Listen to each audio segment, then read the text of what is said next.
Hello guys, कैसे हो आप सब। आई होप आप घर पे होंगे, सेफ होंगे, कोरोना से फाइट कर रहे होंगे। मुद्दे पे आते हैं। अभी आज हम बात करने वाले हैं कुछ स्कीम्स के बारे में, जो गवर्नमेंट स्कीम्स हैं, या स्पेसिफिकली रिलेटेड टू एग्रीकल्चर। ठीक है, ये बेसिकली एक ओवरव्यू लेक्चर है। जो भी स्कीम्स 2019-20 में एग्रीकल्चर से रिलेटेड जो हुई थी, वो हम कवर करेंगे। ठीक है, बेसिकली ये 10 स्कीम्स मैं आपको बताने वाला हूँ। इस स्कीम्स का आपको काफ़ी हद तक प्रीलिम्स में और बहुत ज़्यादा हद तक मेंस में आपको उसका यूज़ होगा। ओके, सो शुरू करते हैं। से पहले माय नेम इज़ प्रजाक, और आप मुझे मेरे यूट्यूब चैनल प्रजाक के पे फॉलो कर सकते हैं, सब्सक्राइब कीजिए। मैं नए नए वीडियोस, इंफॉर्मेशनल वीडियोस लेके आता हूँ। Okay, so let's start the 10 most important schemes related to agriculture. Okay, the first one is e NAM. E NAM जैसे आपको पता है is E for electronic, NAM is national agriculture market. Okay, एक second, आपको मैं इसके बारे में पूरी जानकारी दे देता हूँ। तो ये बेसिकली ओवरव्यू लेक्चर होने के कारण मैं सिर्फ आपको थोड़ी बहुत ही चीज़ें बताऊंगा। डिटेल में हम इसके बारे में करेंगे, मैं सब्सिक्वेंट लेक्चर्स लेके आऊँगा ई-नैम के बारे में, NMSA के बारे में। ये जो भी 10 स्कीम्स दिए हैं उन सब के बारे में आपको मैं डिटेल में लेक्चर्स लेके आऊँगा। सो फर्स्ट है e NAM. E NAM is E electronic national agriculture market. तो इसमें जो होता है कि पूरे देश में हमें एक कॉमन मार्केट लेके आना है। जो भी APMCs होंगे उन सबको इंटीग्रेट करना है, और एक कॉमन मार्केट, ताकि बिचौलिया ख़त्म हो जाए, जो करप्शन है वो काफ़ी हद तक कंट्रोल में आ जाए। ऑल्सो एक डिजिटल प्लेटफॉर्म बनाने की हम इसमें कोशिश करेंगे। ओके, तो ये गवर्नमेंट का एक प्रयास है। नेक्स्ट है आपका national mission for sustainable agriculture. Now as mentioned, sustainable. ठीक है, सस्टेनेबल मतलब सस्टेनेबल यानी वैसा एग्रीकल्चर जो जिससे रिसोर्सेज जो है हमारे आने वाली पीढ़ी, हमारे आने वाली जो जनरेशन है उसका भी लाभ ले सके। ओके, जस्ट बिकॉज रिसोर्सेज है तो उसको यूटिलाइज करना कोई होशियारी की बात नहीं है। You need to be sustainable, you need to use what you need.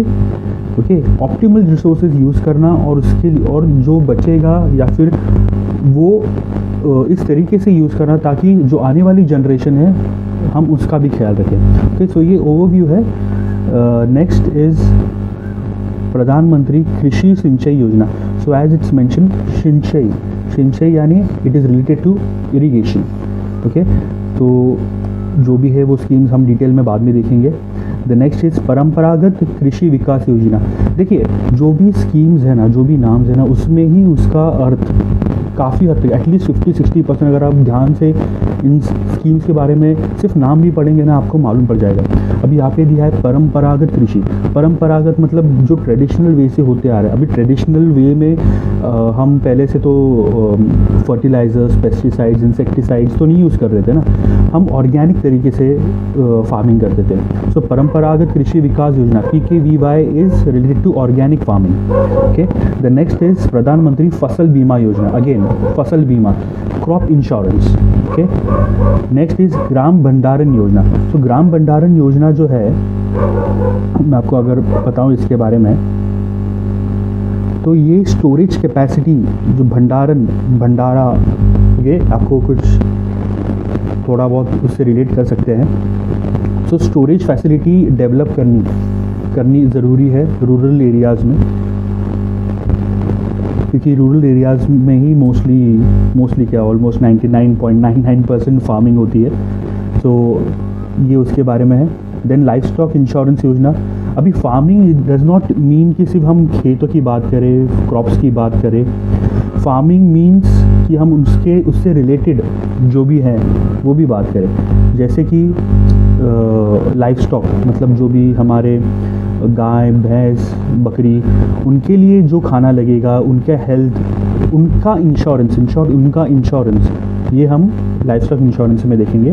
The next is national scheme for welfare of fisherman. Again मैंने जैसे आपको बोला रिलेटेड एग्रीकल्चर में ही आता है फिशरीज़ भी, तो फिशरमैन से रिलेटेड जो भी है वो वेलफेयर स्कीम्स वो देखेंगे। Next is micro irrigation fund, more crop पर ड्रॉप का जो आपने ये सुना होगा। तो माइक्रो इरिगेशन के लिए जो फंड्स है, गवर्नमेंट कुछ फंड्स देती है, वो किस तरीके से माइक्रो इरिगेशन में यूज़ हो। ना इरिगेशन भी बहुत टाइप के होते हैं, स्प्रिंकलर इरिगेशन, ड्रॉप इरिगेशन, ठीक है, तो हम वो देखेंगे। Drip irrigation, sorry not drop, drip irrigation, ठीक है। The last one is scheme on fisheries training and extension, ठीक है, कैसे फिशरमैन्स को ट्रेनिंग देनी है, कैसे वो अपना उपज बढ़ा सके।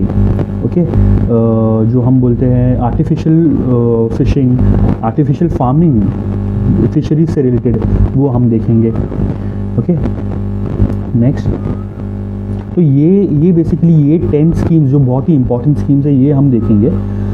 इससे बहुत सारे आपके प्रीलिम्स के क्वेश्चंस भी सॉल्व हो जाएंगे, जैसे कि ई-नैम है। ओके, ई-नैम किससे रिलेटेड है, तो आप बोल सकते हैं कि APMC एक कॉमन मार्केट बनाना है। दैन सस्टेनेबल एग्रीकल्चर मैंने आपको बताया, कृषि सिंचाई it is related to irrigation. Again micro irrigation का फंड ये माइक्रो रिलेटेड है। Then for welfare of fisherman फिर आता है आपका फसल बीमा योजना, ठीक है, ये क्यों यूज़ हो रहा है, परंपरागत ये जो है वो ऑर्गेनिक फार्मिंग है, ठीक है, ये ऑर्गेनिक फार्मिंग से डील करता है। ओके, तो फिर ये लाइफ स्टॉक इंश्योरेंस स्कीम, ये बेसिकली आपको थोड़ा बहुत अगर आपने इसमें ये थोड़ा बहुत आपने अगर ग्रैस्प कर लिया तो प्रीलिम्स आपका बहुत इजी जाएगा। नेक्स्ट, इससे देखिए मेंस में एटलीस्ट इतने साल तक कहीं का भी कौन सा भी ईयर का आप पेपर उठा के देख लीजिए, एटलीस्ट एक क्वेश्चन एग्रीकल्चर से रिलेटेड होता ही है।